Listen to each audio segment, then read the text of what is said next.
Like many others my age, my love for PC gaming was born out of the warm glow of beige-colored tube monitors in the days where floppy drives weren't just an obsolete relic of a bygone era. The sound of dial-up modems pierced our ears, and our screens were filled with the now retro computer aesthetics of a vaporwave artist's wet dreams. For a young boy delving into computers for the first time, discovering even the simple games included with Windows 95 felt like uncovering a treasure trove. Little did we know that we would soon experience a shift in gaming that came seemingly out of nowhere, a title that revolutionized a genre and captured family computers across the globe, Valve's Half-Life.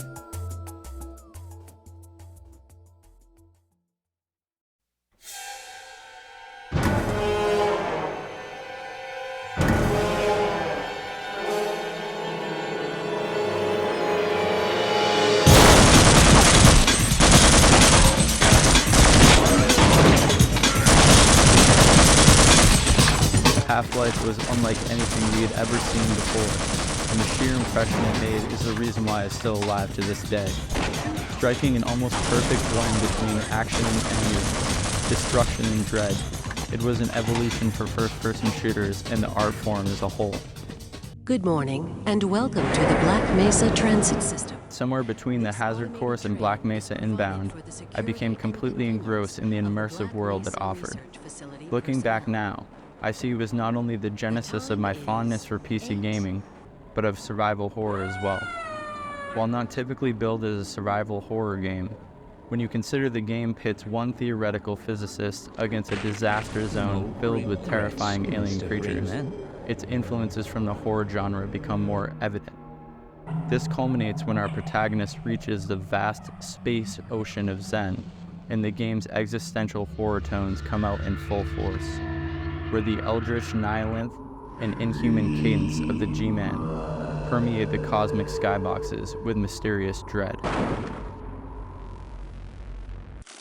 A community quickly formed around Half-Life and began to move beyond the base game. Min Lee, also known as Gooseman, and Jess Cliff were some of the first pioneers in this expansion when they co-founded and released Counter-Strike in 1999.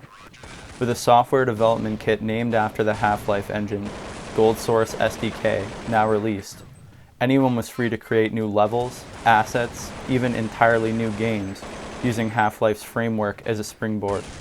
And for a young gamer with a limited budget, nothing was more exciting than the idea of playing a potentially unlimited amount of new experiences, all for the purchase price of one game. With so many modders working behind the scenes on their passion projects, often for no pay, a company named Black Widow Games would emerge as one of the most prolific creators of mods for this popular game. Founded in 1997 with the already prolific Quake modder Neil Mankey at the helm, Black Widow Games was contracted by numerous entities to create promotional mods. With a horror mod, USS Darkstar, commissioned by PC Gamer and released in August 1999, already under their belt, they returned with another PC Gamer-funded horror mod in February of 2000, They Hunger. Replaying it for this video brought back warm memories of experiencing it for the first time so many years ago, but I began to wonder, what exactly made They Hunger so special? Is it simply the rose-colored glasses of nostalgia, the games of our formative years leaving an exaggerated impression on us? Or is there something truly special about it, and perhaps the era of gaming it exemplifies? Well, load your shotgun. Is my boomstick! Grab your crow umbrella, and let's dive into this horror mod classic. They Hunger starts the world building straight away as it opens on a radio broadcaster, his program interrupted for a special news report. A copy of PC Gamer sits on his desk. The scene is tied together with an Arabic instrumental, its lo-fi characteristics serving to enhance the cryptic mood. You're listening to BMRF Radio. We interrupt this program to bring you a special news report. Unknown atmospheric phenomena have been reported throughout the area. Meteorologists have been unable to identify the source of the strange electrical displays, but we will keep you informed of any developments. We're returning now to our regular programming.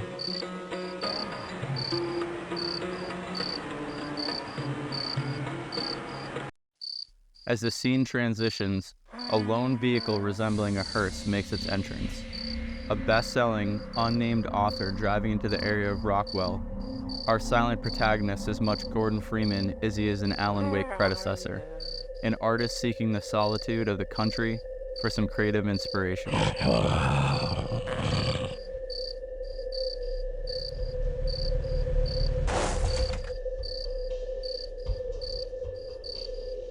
A reskinned head crab is ran over in the road, foreshadowing the troubles that lie ahead. As the car makes its way through the countryside, we are met with a low, droning soundtrack that calls to mind the uncertainty felt in the opening of John Carpenter's The Thing.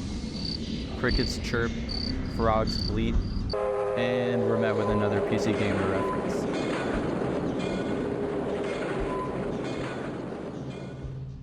The game's inspiration taken from B-movie horror charm is evident. Its atmosphere is effective while remaining cheeky enough to break the fourth wall. Suddenly, a bolt of lightning strikes our car, plunging us into the depths below. On first inspection, it is a simple yet effective opening, but examining the little details, such as the car's license plate, serves to reveal the attention to detail and love of the art form that Black Widow Games packed into so many corners of this world. Submerged in the murk, our author soon finds himself amidst the truly dead, the catacombs evoking the imagery of Montresor when he enacts his final revenge on Fortunato. The desolate halls and deathly silence is only broken by a distant church bell calling the author forth, and the ever-present sound of crickets. An owl hoots out of sight, watching over the unearthed graves. As the author advances, the situation continues to look even more bleak.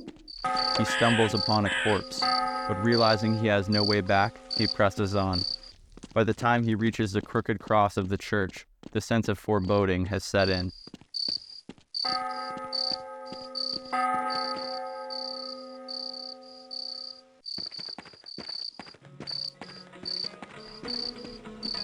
As we ascend the steps of the church, the enigmatic music we heard from the radio station serves as a beacon of familiarity. We are reintroduced to the radio broadcaster, who serves as the primary method of exposition. We interrupt this program to bring you a special news bulletin. Several reports of strange happenings in the local countryside have been received here at the radio station. Sheriff Chester Rockwood insists that such reports are just hearsay and rumors, likely spread out by his rivals in an attempt to undermine his positions in the upcoming elections. Rumors are not. Some of these A side reports are room very mysteriously disturbing. reveals Until itself, they can be and the dismissed, door to our we are author's advising nightmare is people to officially be opened. cautious and stay indoors. We now return you to our previous broadcast.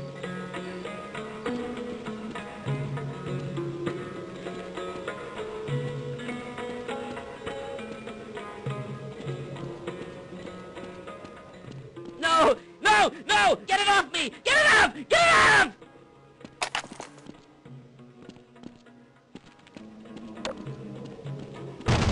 The rising tension comes to a head when a reskinned headcrab zombie bursts from a nearby coffin.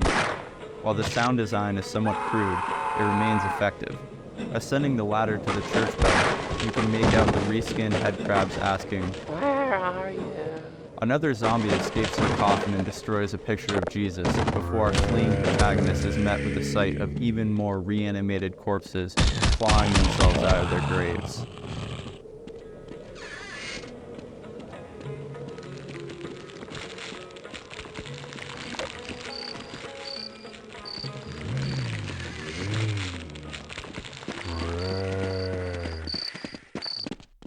The zombie onslaught destroys the bridge leading to our escape. We are forced to improvise. Climbing the wind-swept cliff, we drop down from above and continue on. We are soon met with an increased variety of zombies, helping to keep our encounters fresh. The once silent halls of the catacombs are now filled with the moans of the undead as they burst through their tombs in their hunger for flesh.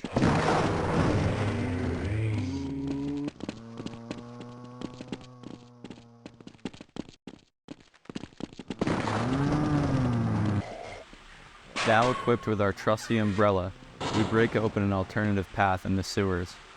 As a walkway breaks beneath our feet, we are introduced to a simple puzzle wherein we flood the room in order to reach a door on the second floor. small moments create surprisingly effective horror in this game. Shining your dim flashlight down a long hall becomes terrifying when a distant, shambling horror suddenly stumbles into your view. While we are now out of the sewers, we quickly discover we are not out of the woods. The zombie enemies in this game are an interesting dichotomy. They are well textured to invoke a sense of horror, but their voice lines are at times comical. Mommy's hungry. Come to think of it, these specific zombies kind of remind me of someone. I'm old Greg. Pleased to meet you. We again stumble across the radio, and through the interference, hear that authorities are advising burning small animal corpses. Not exactly reassuring. Any small animal corpses that are found. Upstairs, we find a portrait of Vlad the Impaler. Our first interaction with a fellow human is quickly dashed as a headless zombie, tongue flapping out of his neck, crashes through a wall, killing him. These over-the-top antics and accompanying sound effects really make They Hunger feel like an old-fashioned, virtual haunted house.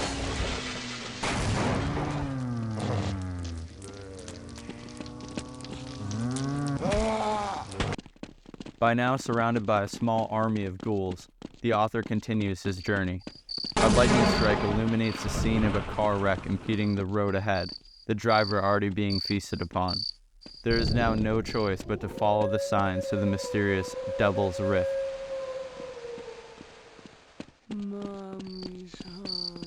A nearby police car sits vacant, and it becomes clear the dispatcher is dealing with a hunger of her own. This is Space coming Unit 2 over. Unit 2, what's the 20 over? Guys, they should bring me some burgers 2 hours ago. Hope seemingly lies ahead as the player spots a police officer in the distance. Before he turns to reveal he has already been taken over himself. Inside the shack, we find a weapon that players of Team Fortress Classic may find familiar. It's like boom, headshot! Boom, headshot! Boom, headshot! Never one to leave exploration unrewarded, the outhouse hides a particularly resilient survivor. What a peculiar odor. A dying man leading to Devil's Rift confirms what we have already suspected, that much of the police force has been turned into zombies, and our only hope lies in contacting authorities at the radio station shown in the game's intro. And if there's one thing to be learned from Half-Life, it's that authority figures will always have your back.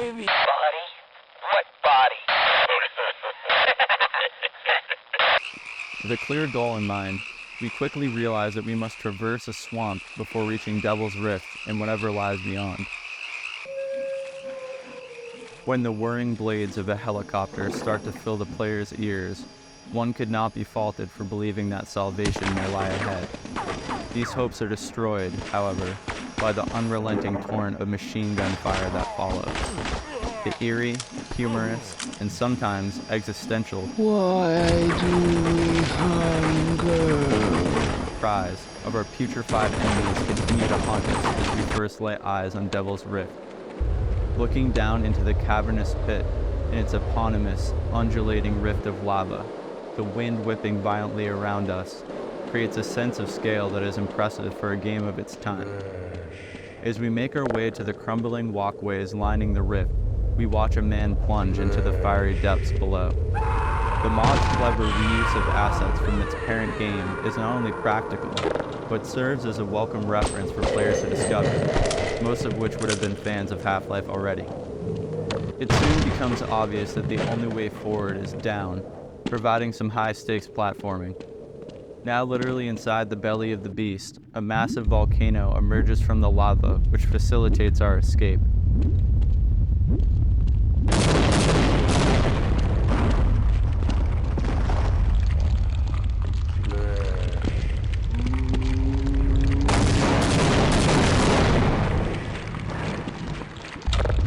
But our final redemption lies in the form of a steam vent that catapults us to safety above. When the player first discovers the signs leading to Devil's Rift, it serves as an effective hook driving the game forward, and this set piece is still impressive to this day.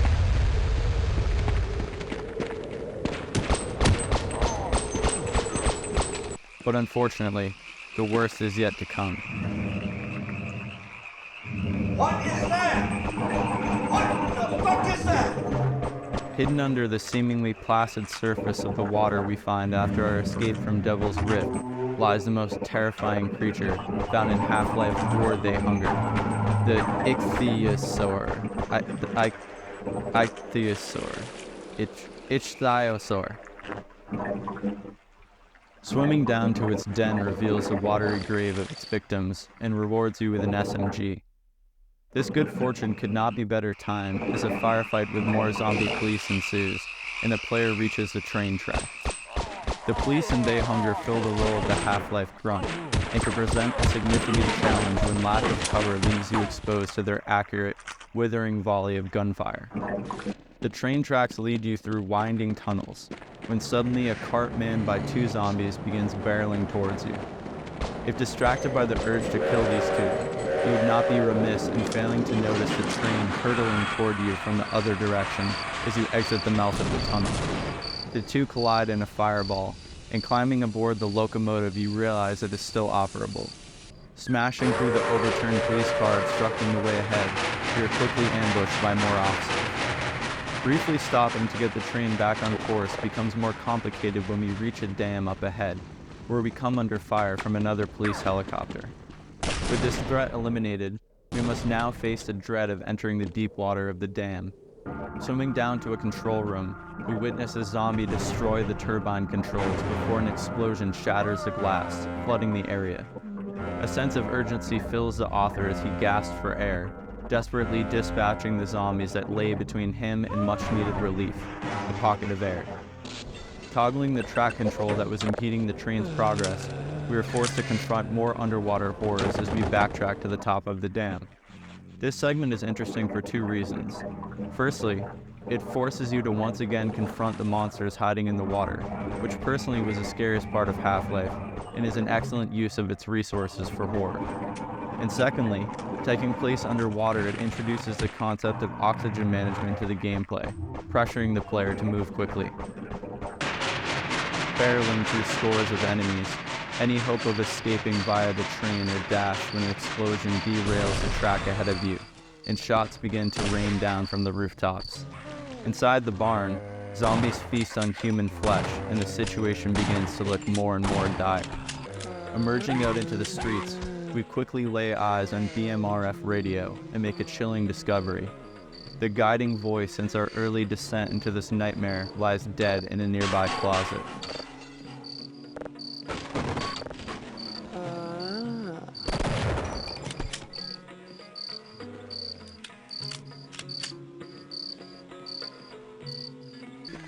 Corpses, both living and otherwise, fill the area as we fight through the town, even complete with a jump scare.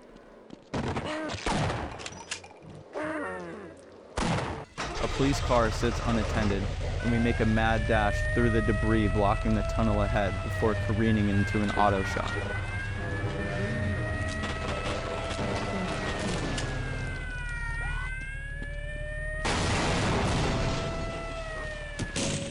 Entering the police station from the back entrance, one is left to wonder.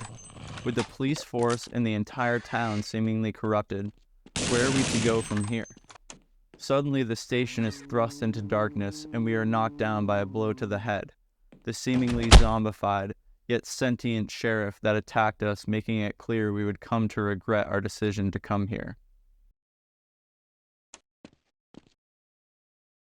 You've just committed suicide, boy.